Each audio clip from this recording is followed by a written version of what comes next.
지난 2달 동안 요한 2서와 요한 3서를 보았습니다. 요한 2서와 요한 3서의 특징적 주제는 진리 안에서 행함이었습니다. 교회는 진리 위에 세워지는 진리의 공동체입니다. 그러므로 좋은 교회는 어떤 교회인가? 진리를 가장 귀하게 여기고 진리를 견고히 붙잡고 나아가는 교회, 그리고 더 나아가서 진리를 이 세상 가운데 힘써 전파하는 교회, 그런 교회야말로 참으로 좋은 교회인 것입니다. 반대로 사람이 아무리 많이 모인다 해도, 그뿐 아니라 여러 다양한 활동들과 사회에 기여할 만한 좋은 일들을 아무리 많이 한다 해도 진리를 소홀히 여긴다고 하면 그 교회는 결코 좋은 교회일 수 없습니다. 그렇다면 진리가 무엇입니까? 진리가 무엇이라고 했죠? 예수 그리스도가 진리이십니다. 또 기록된 성경 말씀이 또한 진리입니다.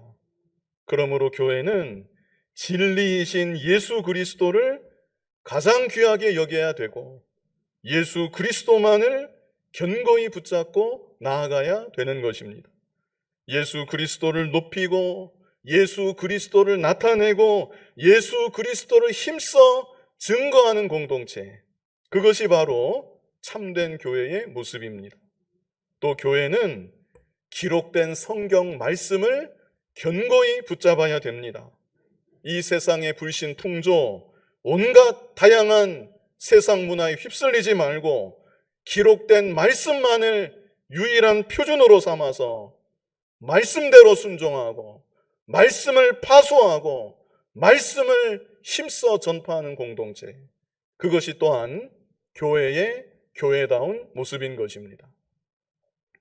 그러나 마지막 때가 가까워지면 이 진리가 점점 더 희미해지는 것입니다.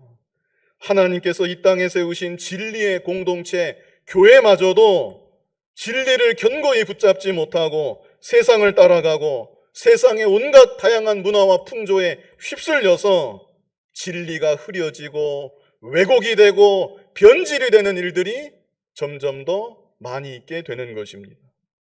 사도 요한이 살았던 당시에도 진리의 공동체인 교회에 여기저기 균열의 틈이 생기고 있었습니다. 으뜸되기를 좋아하는 디오드레베 같이 교회 일을 열심히 하고 교회의 지도적 위치에 있었지만 진리 안에는 거하지 못하는 사람들이 교회 내부적으로 막 생겨나고 있었습니다.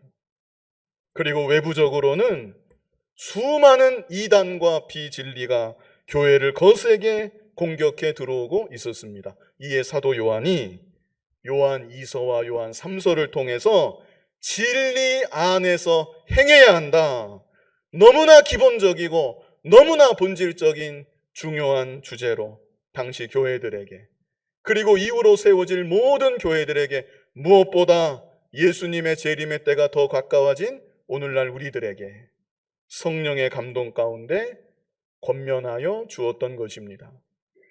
이제 오늘부터는 계속 이어서 유다서를 보고자 합니다. 그렇다면 이 유다서에는 어떤 권면의 말씀이 있는가? 유다서에는 진리를 위해 싸우라, 이런 권면이 있습니다. 진리를 위해서 어떻게 하라고요? 싸우라. 요한 2서와 요한 3서에는 진리 안에서 행해야 한다. 그런데 유다서는 한 발자국 더 나아가서 진리를 위해 싸워야 한다, 더 적극적으로 또 전투적인 그런 메시지가 유다서에 담겨 있는 것입니다. 이 시간은 첫 번째 시간으로 유다서의 서론을 보고자 합니다. 유다서의 서론에는 신약 성경의 다른 모든 서신서들과 마찬가지로 편지를 누가 쓰고 있는지, 이 편지를 받는 사람 누구인지, 그리고 간단한 문안 인사가 이 서론에 기록이 되어 있습니다. 자, 먼저 편지를 쓰는 사람은 누구인가? 자, 1절 제일 앞에 있는데요. 1절 제일 앞에 예수 그리스도의 종이요 야고보의 형제인 유다는 누가 쓰고 있습니까? 유다가 쓰고 있다.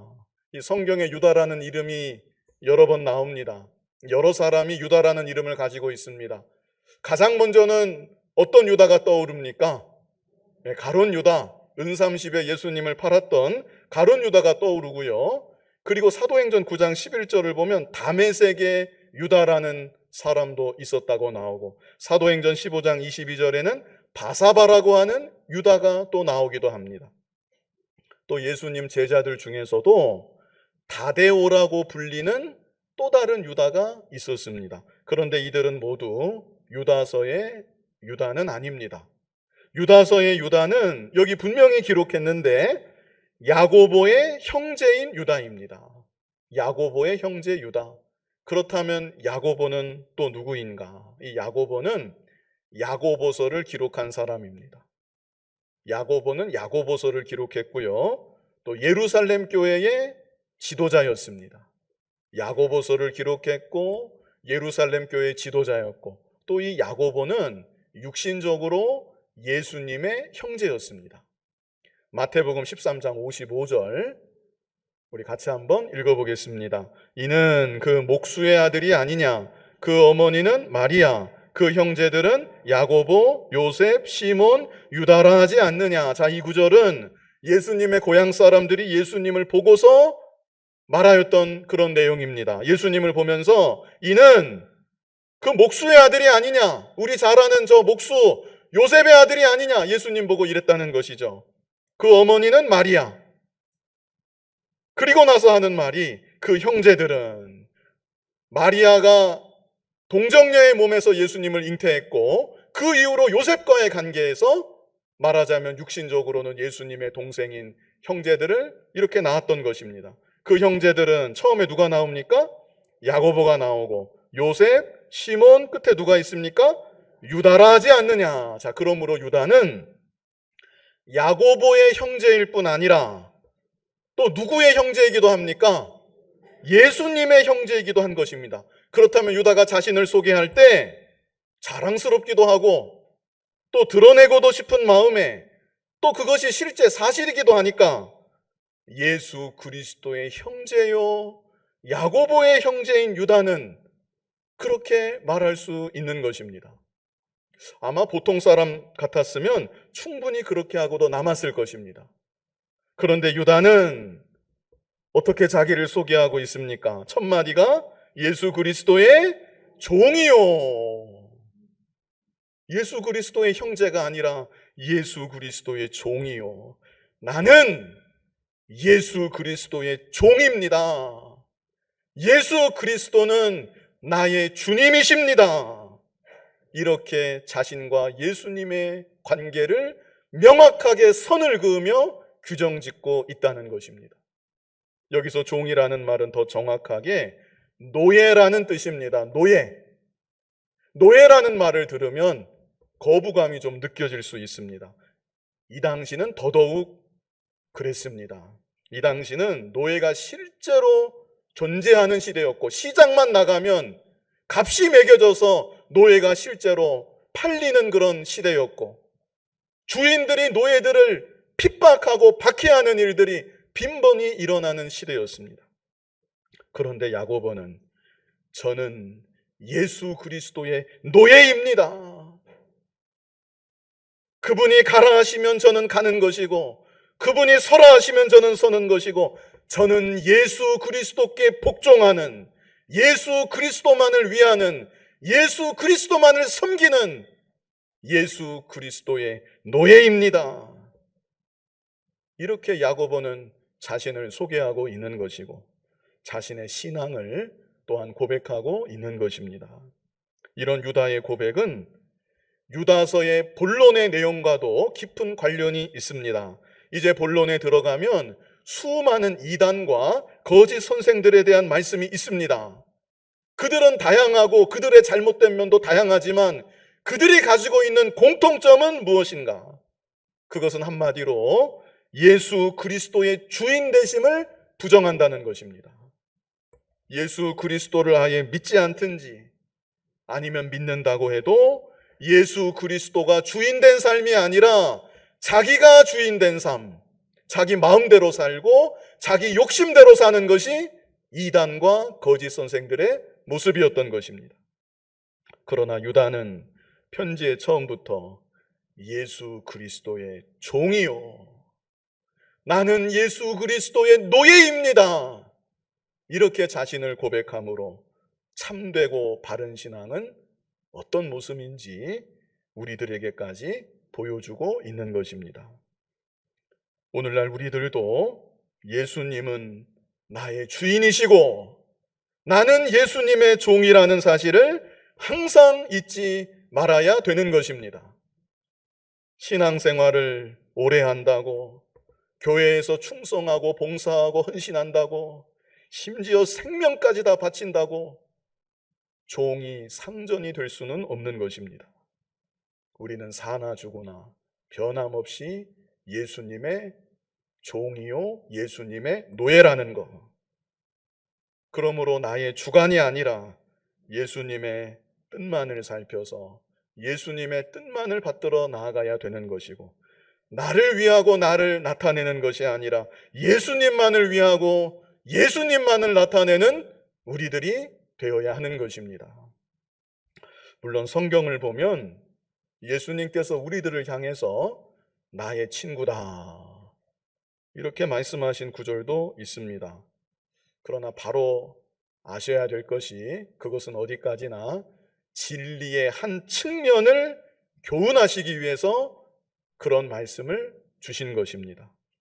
예수님이 우리를 대하실 때 이 세상의 주인들이 종들을 대하는 것처럼 그렇게 함부로 대하지 아니하신다는 것, 고압적으로 무조건 억누르지도 아니하신다는 것, 마치 친구처럼 우리와 모든 좋은 것을 함께 나누시고, 마치 친구처럼 우리를 사랑해 주시고 위로해 주시고, 그런 의미로 말씀해 주신 것입니다. 다시 말해서 예수님이 친구가 되어 주시는 것입니다. 너무나 황송하고 몸둘 바를 모르고 너무나 감사한 일이지만 예수님이 나 같은 자에게 친구가 되어 주시는 것이지, 실질적인 관계에 있어서 예수님과 내 사이가 친구의 관계일 수는 없다는 것입니다. 우리들은 언제나 예수님이 나의 주인 되심을 고백해야 되는 것입니다. 예수님은 나의 주인이십니다. 나는 예수님의 종입니다. 노예입니다. 나의 뜻, 나의 주관이 아니라 오직 예수님의 뜻만을 나는 따라갑니다. 그리고 나를 위하는 것이 아니라 저는 예수님만을 위하고, 나를 나타내는 것이 아니라 저는 예수님만을 나타내며 삽니다. 이렇게 언제나 종된 자리에서 믿음의 길을 걸어가는 저와 여러분이 되어야 하겠습니다. 이어서 편지를 받는 자들에 대해서는 뭐라고 말씀을 했는가? 자, 편지를 받는 자들. 자, 본문 1절 우리 뜻을 생각하면서, 여기 편지 보내는 사람, 받는 사람 다 나와 있는데, 자, 우리 본문 1절을 같이 한번 읽어보겠습니다.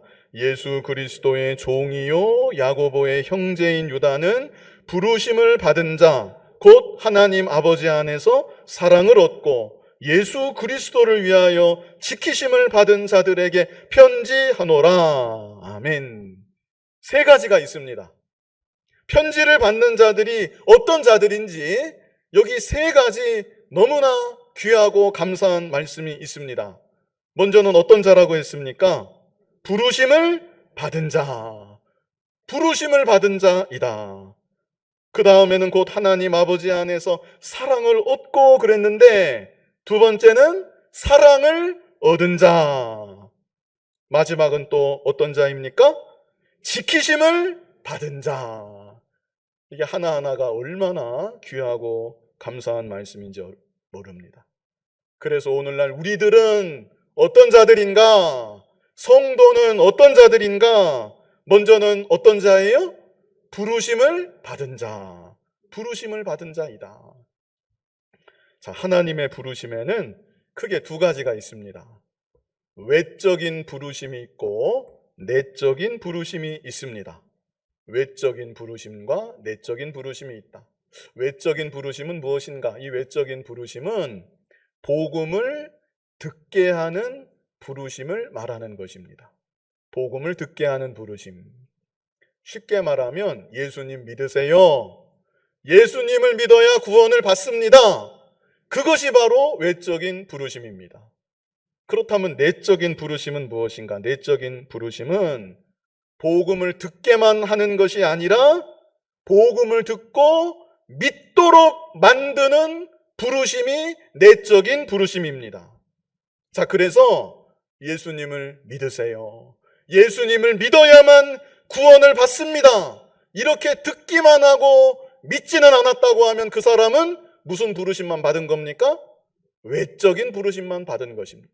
그러나 복음을 듣고 나서 믿었다고 하면 그 사람은 내적인 부르심까지 받은 것입니다. 그래서 내적인 부르심에 대해서 다른 말로 효과적인 부르심이다, 이렇게 말하기도 합니다. 효과적인 부르심.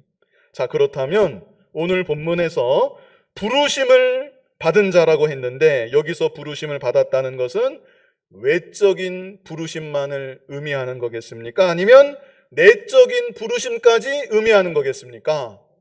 예, 내적인 부르심까지 의미하는 것입니다. 자, 그리고 여기에서 중요하게 볼 것은 부르심을 받은 자, 이렇게 표현했다는 것입니다. 내가 믿은 것이 아니라 하나님께서 나를 불러주셔서 나로 하여금 믿게 하여 주셨다. 이것을 강조하고 있는 표현인 것입니다. 우리들이 자주 하는 말이 맞는 말이고 진리입니다. 믿음으로 구원을 받는다. 우리 이런 말 자주 합니다. 믿음으로 구원을 받는다.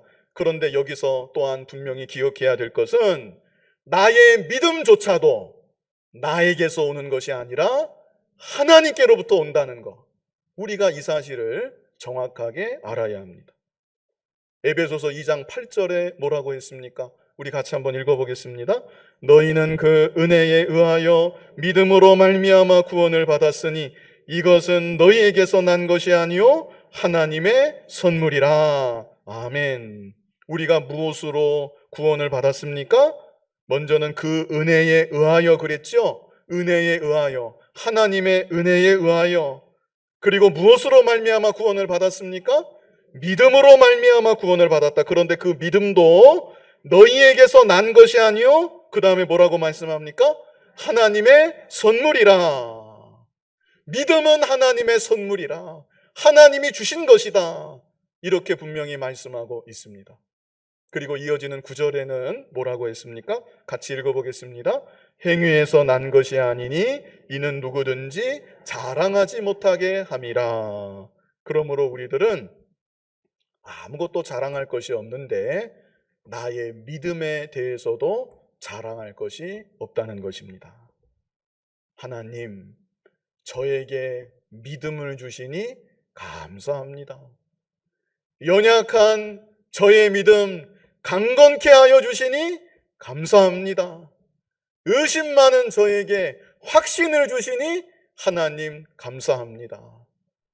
하나님 은혜에 오직 감사할 따름인 것입니다. 또 중요한 것은 우리 믿음의 시작이, 우리 구원의 시작이 내가 아니라 나를 불러주신 하나님께 있다는 것입니다. 그러므로 우리의 구원은 하나님이 시작하셨기 때문에, 하나님이 하신 일이시기 때문에 우리의 구원은 안전한 것입니다. 자, 로마서 11장 29절 같이 한번 읽어보겠습니다. 하나님의 은사와 부르심에는 후회하심이 없느니라. 아멘. 뭐가 없으시다고요? 후회하심이 없느니라. 말하자면 이런 겁니다. 하나님께서 내가 아무개를 불렀고 내가 아무개에게 믿음을 주어서 내 자녀로 삼았는데 요즘 하는 것을 보니까 영 마음에 들지 않는구나. 내가 기대했던 것과는 완전히 다르구나. 하나님께서 그러시면서 하나님의 부르심 자체를 취소하는 일은 결코 없다는 것입니다. 로마서 8장 30절 우리 같이 한번 읽어보겠습니다. 또 미리 정하신 그들을 또한 부르시고 부르신 그들을 또한 의롭다 하시고 의롭다 하신 그들을 또한 영화롭게 하셨느니라. 아멘. 또 미리 정하신 그들 선택하셨다는 것입니다. 하나님께서 선택하셨고 선택하신 그들을 또한 어떻게 해요? 부르시고, 하나님이 먼저 선택하셨으니까 부르신 것이고, 부르신 그들을 또한 의롭다 하시고, 의롭다 하신 그들을 또한 영화롭게 하셨느니라. 그래서 우리를 향한 구원의 여정입니다. 구원의 여정이 하나님의 계획 가운데 차근차근 진행되고 있다는 것을 우리에게 알게 하여 주시는 것입니다. 그러므로 빌립보서 1장 6절에 보면 이런 말씀이 있습니다. 같이 읽어보겠습니다. 너희 안에서 착한 일을 시작하신 이가 그리스도 예수의 날까지 이루실 줄을 우리는 확신하노라. 아멘. 착한 일은 무엇이겠습니까? 복음을 믿은 일, 복음을 믿고 복음을 위해 협력하는 일, 우리 안에 그 일을 시작하신 분은 하나님이시기 때문에 그 하나님께서 그리스도의 예수의 날까지 이루실 줄을 확신하노라. 자, 베드로전서 5장 10절도 뜻을 생각하면서 여기도 불러주셨다는 구절이 앞에 있습니다. 자, 우리 베드로전서 5장 10절 같이 한번 읽어보겠습니다. 모든 은혜의 하나님 곧 그리스도 안에서 너희를 부르사 자기의 영원한 영광에 들어가게 하신 이가 잠깐 고난을 당한 너희를 친히 온전하게 하시며 굳건하게 하시며 강하게 하시며 털을 견고하게 하시리라. 아멘. 우리는 이 믿음을 가지고 살아갈 수 있다는 것입니다. 이 세상 살아가는 동안 고난을 당한다 할지라도 이렇게 확신하며 나아갈 수 있다는 것입니다. 모든 은혜의 하나님, 그리스도 안에서 나를 일찍이 불러주신 하나님, 그 하나님께서 나를 온전하게 하시며 굳건하게 하시며 강하게 하시며 털을 견고하게 하여 주실 것이다. 자, 유다서의 주제는 뭐라고 했습니까? 진리를 위해서 싸우라는 그런 주제라고 했습니다. 모든 하나님의 자녀들을 치열한 영적 전쟁터로 내모는 것 같은 그런 엄정한 말씀입니다. 그러나 두려워하지 말라는 것입니다. 이단과 비진리가 강하게 공격하고 들어온다 할지라도, 세상 마지막이 되어서 환난이 찾아오고 핍박이 찾아온다 할지라도 너희는 하나님의 부르심을 받은 자들이다. 하나님의 계획 속에 하나님이 너희를 부르셨고 하나님이 너희를 영원토록 이끌어 가신다. 이 사실을 먼저 알게 하여 주시는 것입니다. 이어서 두 번째, 사랑을 얻은 자입니다. 무엇을 얻었다고요? 사랑을 얻은 자. 하나님의 우리를 향한 부르심은 무관심의 부르심이 아니었다는 것입니다. 전능자시니까 우리는 하찮은 사람들이고 그저 무관심 속에 부르신 것이 아니었다. 천상에서 제비 뽑듯이 무작위로 뽑아서 부르신 것이 아니었다. 우리를 향한 하나님의 부르심은 지극한 사랑의 부르심이었다. 세밀하신 속삭임, 한 사람 한 사람을 사랑하시고 부르신 부르심, 사랑의 부르심이었음을 우리에게 알게 하여 주는 것입니다. 1절 중반부에 있지요. 곧 하나님 아버지 안에서 사랑을 얻고. 자, 여기서 사랑을 얻는다는 말에 헬라어 시제가 완료 분사입니다. 이것은 어떤 의미가 있는가 하면 우리를 향하신 하나님의 사랑이 과거로부터 시작했다. 과거로부터 시작해서 계속 이어서 지금까지도 우리를 사랑하고 계시고 앞으로도 계속해서 우리를 사랑하여 주실 것이다. 이것을 알게 하여 주는 것입니다. 우리가 알 수도 없는, 생각할 수도 없는 아주 먼 옛날 하나님은 우리를 벌써 사랑하여 주셨습니다. 그리고 하나님은 지금도 우리를 사랑하고 계십니다. 그리고 앞으로도 영원토록 하나님은 우리를 무한하신 사랑으로 사랑하여 주시는 것입니다.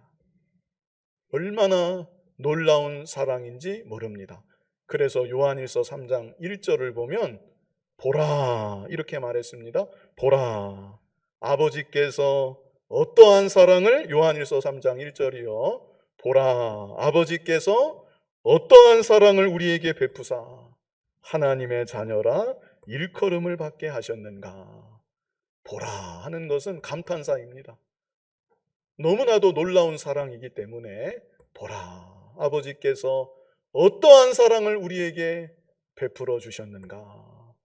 이렇게 사도 요한도 하나님의 사랑을 감탄하며 찬송했던 것이죠. 자, 요한복음 17장 23절, 여기 하나님의 사랑에 대한 신비한 구절이 있는데요, 한번 뜻을 생각하면서 이 구절 한번 같이 읽어보겠습니다.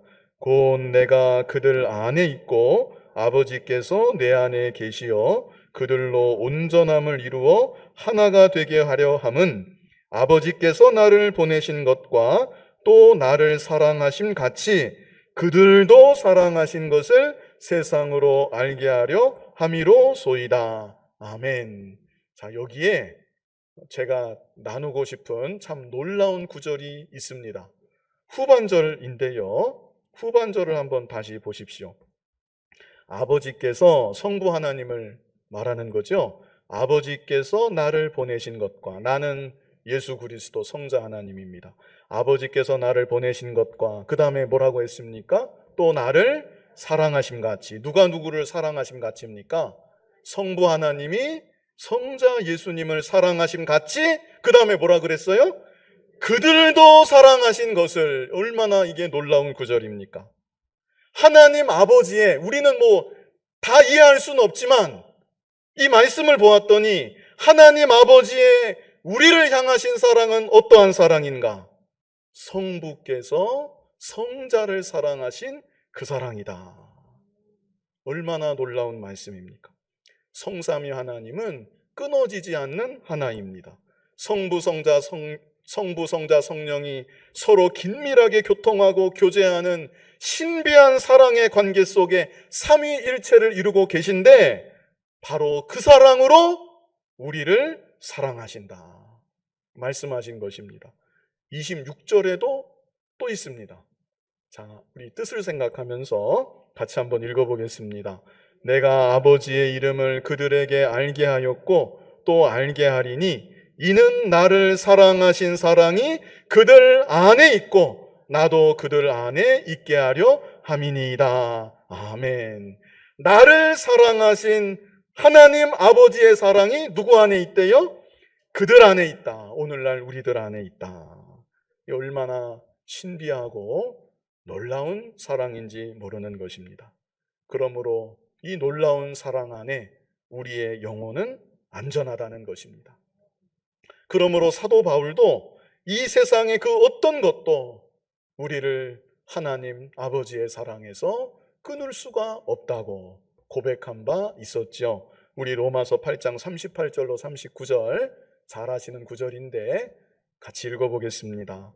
내가 확신하노니 사망이나 생명이나 천사들이나 권세자들이나 현재일이나 장래일이나 능력이나 높음이나 깊음이나 다른 어떤 피조물이라도 우리를 우리 주 그리스도 예수 안에 있는 하나님의 사랑에서 끊을 수 없으리라. 아멘. 얼마나 놀랍고 신비한 사랑인지 모르는데요, 이 하나님의 크신 사랑 깊이 깨닫고 이 사랑 안에서 담대함과 평안함을 누릴 수 있는 여러분이 다 되셨으면 좋겠습니다. 이제 세 번째는 지키심을 받은 자입니다. 뭘 받았다고요? 지키심을 받은 자. 누가 지켜주시는 겁니까? 하나님이 우리를 지켜주시고 예수님이 우리를 지켜주시고, 얼마나 든든하고 감사한 일인지 모릅니다. 사실 앞의 내용에 이미 다 들어가 있는 것입니다. 부르심을 받았다고 했죠? 하나님이 우리를 불러주셨고 하나님이 우리를 사랑하셨고 사랑하시고 영원토록 사랑하시는데 하나님이 우리들을 당연히 지켜주시는 것입니다. 그러나 더 분명하게 지키심을 받은 자, 이 구절을 따로 추가하면서 하나님께서 우리를 반드시 지켜주신다, 반드시 보호하여 주신다, 이것을 강조하면서 우리로 하여금 분명히 깨닫게 하여 주는 것입니다. 우리 한 구절만 같이 읽기를 원하는데요. 잘 아시는 구절입니다. 요한복음 10장 28절. 자, 뜻을 생각하면서 먼저 28절을 같이 읽겠습니다. 내가 그들에게 영생을 주노니 영원히 멸망하지 아니할 것이요 또 그들을 내 손에서 빼앗을 자가 없느니라. 아멘. 영원히 멸망하지 아니한다. 이거는 앞으로 계속될 일이고 지금 이 순간도 그들을 내 손에서 빼앗을 자가 없느니라. 예수님이 우리를 위해 피 흘려 죽어주셨는데 예수님께서 피 흘려 값주고 산받은 우리들 한 사람 한 사람을 예수님의 손으로 붙잡고 계신다 말씀하고 있습니다. 자, 29절을 또 같이 읽어보겠습니다. 내가 그들을 주신 내 아버지는 만물보다 크심에 아무도 아버지 손에서 빼앗을 수 없느니라. 아멘. 누구도 우리를 붙잡고 계신 것입니까? 하나님 아버지께서도 아버지의 손에 우리를 견고히 붙잡고 계십니다. 하나님 아버지도 붙잡고 계시고 예수 그리스도도 우리를 그 손에 붙잡고 계시고 그러므로 어느 것도 아버지 손에서 예수 그리스도의 손에서 우리를 빼앗아 갈 수 없다는 것. 우리는 안전하게 지킴받고 보호받고 있는 것입니다. 자, 이제 마지막으로 문안 인사 보겠는데요. 본문 2절 같이 한번 읽어보겠습니다. 긍휼과 평강과 사랑이 너희에게 더욱 많을지어다. 다른 서신들과 거의 비슷한 문안 인사입니다. 여기서 특별히 주목할 것은 끝부분에 여기 특징이 있죠. 끝부분에 어떤 구절이 있습니까? 더욱 많을지어다. 더욱 많을지어다. 이 구절이 있습니다. 우리는 이미 부르심을 받았습니다. 하나님의 사랑을 영원전부터 받았고 지금도 받고 있고 영원토록 하나님의 사랑을 누릴 것입니다.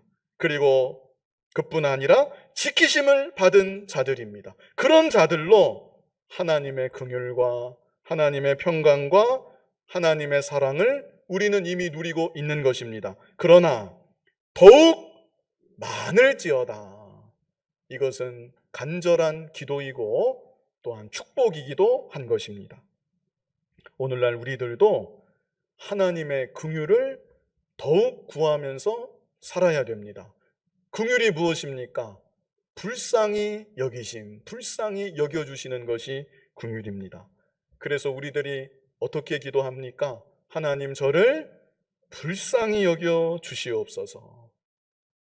그런데 세월이 가면 갈수록 우리는 긍휼을 더욱 구해야 되겠죠. 하나님 저를 더욱 불쌍히 여겨 주시옵소서. 하나님 앞에서 겸손한 마음을 잃어서는 안 됩니다. 정말로 낮고 겸손한 마음, 간절한 마음 잃어버리지 말고 세월이 가면 갈수록 하나님의 긍휼을 더욱더욱 구하면서 살아가는 저와 여러분이 되어야 하는 것입니다. 두 번째는 평강이지요. 평강이 무엇입니까? 하나님의 은혜를 받은 자의 마음 가운데 맺혀지는 열매, 그것이 바로 평강입니다. 은혜 받은 자의 마음 속에 맺혀지는 열매. 은혜가 없으면 평강도 없습니다. 이 세상에서 아무리 평강을 찾으려고 해도 평강을 누릴 수가 없는 것입니다. 평강은 누구에게만 있어요? 은혜 받은 자. 하나님 은혜 받은 자의 마음 속에 맺혀지는 열매, 그것이 평강입니다. 오늘 본문의 문맥으로 생각하면 하나님의 부르심을 받았다는 것, 하나님이 나를 불러주셨다, 하나님의 사랑을 늘 얻고 있고 영원토록 누린다는 것, 하나님이 나를 사랑해 주시는, 신비한 사랑으로 나를 사랑해 주시는구나, 그리고 하나님이 나를 지켜주신다는 것, 이 사실을 참으로 믿고 깨달으면 마음에 평강이 있겠습니까? 없겠습니까? 세상은 흔들 수 없는 하나님의 놀라운 평강이 내 마음 가운데 임하는 것입니다. 그러나 세월이 가면 갈수록 내게 베풀어 주시는 이 하나님의 은혜를 더욱더욱 깨달아 나아가서 하나님의 놀라운 평강을 점점 더 풍성히 누리는 우리들이 또한 되어야 하는 것입니다. 마지막은 사랑입니다. 우리 하나님의 신비한 사랑이라고 했죠. 우리가 죽을 때까지 깨달으려고 해도 다 깨달을 수 없는 신비하고 놀라운 사랑, 영원하신 사랑, 우리가 이미 누리고 있는데 그 사랑을 더욱 풍성히 깨달아 나아가야 합니다. 더욱 풍성히 누리고, 그래서 나도 하나님을 더 사랑하고 다른 이웃들도 사랑하는 우리들이 되어야 하는 것입니다. 이 시간 유다서의 서론을 보았습니다. 먼저 본 것은 유다가 자기 자신을 뭐라고 고백을 했습니까? 예수 그리스도의 종이라고 고백을 했습니다. 사실은 여기 1절을 보면 병렬 구조입니다. 그래서 자연스럽게 이 문장을 쓰려면 예수 그리스도와 야고보의 형제인 유다, 이게 사실관계도 맞고 그렇게 써야 문장이 깔끔하고 잘 쓴 문장이라고 할 수 있는 것입니다. 그런데 굳이 예수 그리스도의 종이요 야고보의 형제인 유다, 자기가 예수 그리스도의 종이라는 사실을 분명히 밝히고 자신이 어떤 자인지 규정짓고 있다는 것. 그래서 오늘날 우리들도 나는 예수님의 종입니다, 이 사실을 언제나 잊지 말고 이 고백으로 살아야 합니다. 주인 되려고 하지 말고 언제나 예수님 종의 위치에서 예수님 뜻만을 따르고 예수님만을 위하고 예수님만을 나타내는 종된 우리들이 되어야 하는 것이고요. 그리고 우리는 어떤 자들이라고 우리 보았습니까? 편지를 받는 자들에 대한 말씀을 통해서 첫 번째는 우리는 어떤 자입니까? 부르심을 받은 자. 또 어떤 자입니까? 사랑을 얻은 자. 마지막은 지키심을 받은 자. 이런 자들로 하나님의 긍휼과 평강과 사랑을 더욱더욱 점점 더 풍성히 누리며 살아갈 수 있는 여러분들 다 되시기를 간절히 바랍니다. 거룩하신 아버지 하나님, 하나님의 긍휼과 평강과 사랑을 살아가는 날 동안 점점 더 풍성히 누릴 수 있는 우리들 모두가 되게 하여 주시옵소서. 예수님 이름으로 기도하옵나이다. 아멘.